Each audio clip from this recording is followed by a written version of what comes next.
salaamaaleykum gars yi nuyu naa leen daleen ak jaamu ci Sen Sport 220 ans Fodé Ballo-Touré jege na lool ngir signé ca Galatasaray comme ni ko kayiti xibaar yi biralee moom daal dina joxe li nga xamante ni mooy accord am waxtaan bi nag muy wéy ci diggante ñaari club yi Galatasaray jokkoon nañoo def offre bu toll ci 3 millions d'euros maanaam ñetti millions waaye nag ñii di AC Milan dañ koo rejeté woon ndax ñoom 5 millions la ñu doon laaj kayiti xibaar bi nag biral na ne Galatasaray gannaaw bi ñu amee déggoo seen digganteeg Ballo-Touré defaat nañu offre bu toll ci 4 millions d'euros te loolu nag mën na nekk loo xam ne xëy na ñii di waa AC Milan dinañu ko accepté Ballo-Touré moom dal dina joxe accord am ba noppi maanaam déggoo na ak ñii di waa Galatasaray kon ñii di AC Milan bu ñu joxee seen signal rek su ko defee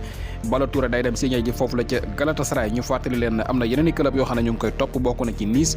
voilà ak Nottingham Forest waaye fi mu ne nii Galatasaray moom jiitu na leen ndax moom mooy benn club boo xam ne tenté na ci semaine bi ñaari yoon ngir signé ko bii mooy ñaareelu offre boo xam ne def na ko te nee nañu njort nañu ne AC Milan dinañu ko ak dal di accepté dinañ ko dellu si waat bu amee leneen lu ci yees ki nga xamante ni nag mooy Mohamed Nabi Sarr moom nag dal dinañu officialiser ab signature ci club boobu di Reading gannaaw boo xamante ni nekk ñu ngi ko fa doon annoncé bu yàgg depuis ñaar jàpp ñetti semaine ca gannaaw waaye nag ñu gis ne transfert boobu la xëy na amoon na ay gàllankoor yu ci amoon wala boog am na lu xewoon xëy na ba boobaak léegi finalisé wuñu ko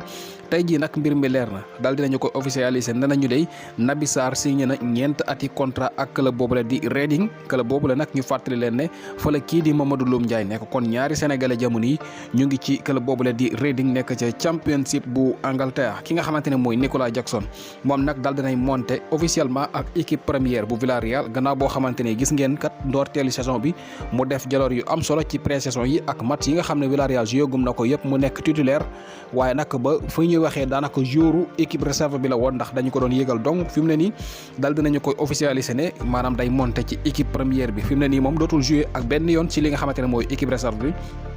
waaye membre équipe première la officiellement jóge na sax ci numéro 26 boobu ngeen ko doon gis muy sol léegi numéro 15 lay sol moom kii di dégg nga Nicolas Jackson ki nga xamante ne mooy Sofiane Diop moom dafa jege lool ngir signé ca Nice ñoo ko bëgg Nice nag jamono yi mën nañoo wax ne daal daanaka ñoom seen yaram dafa tàng ndax bu yàggul dara rek la ñoo dal di indi ki nga xamante ni mooy Nicolas Pepe nekkoon foofu la ca Arsenal waaye fi mu ne nii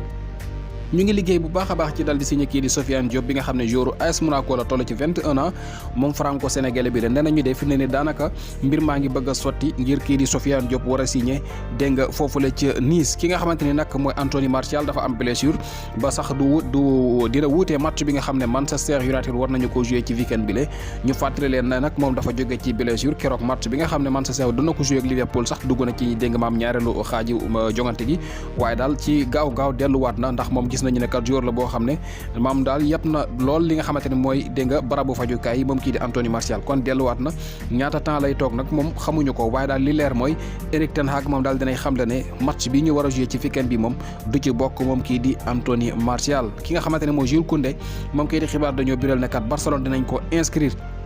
dina jàppante ci moom ngir mën koo inscrire ba joué loo ko sax ci match bi nga xam ne Barça war nañu ko joué ci weekend bi seen diggante ak Real Valladolid nee nañu fi mu ne nii jarul sax Barça ñuy xaar muy jaay benn joueur wala muy wàññi ay salaire ngir soog a mën a inscrire ki nga xamante ne mooy Jules Koundé La Liga bi daal dinañu jox li nga xamante ne mooy feu vert Barcelone wan leen ne carrément mën nañu inscrire ki nga xamante ne mooy Jules Koundé loolu nag nekk loo xam ne xibaar bu neex la ci ñi nga xamante ne ñooy catalan yi kii di Serge Aurier day dem signé ak ñi di waa Nottingham Forest benn atu contrat waaye am na option ngir yokkaat beneen at buñ sukkandekoo ci kayiti xibaar bi la équipe ki nga xamante ne mooy Aurier nekk international ivoirien mi nga xam ne dafa nekkoon comme free agent depuis mu jógee foofu la ca Villarreal ni ki daaw voilà kon moom dal dina signé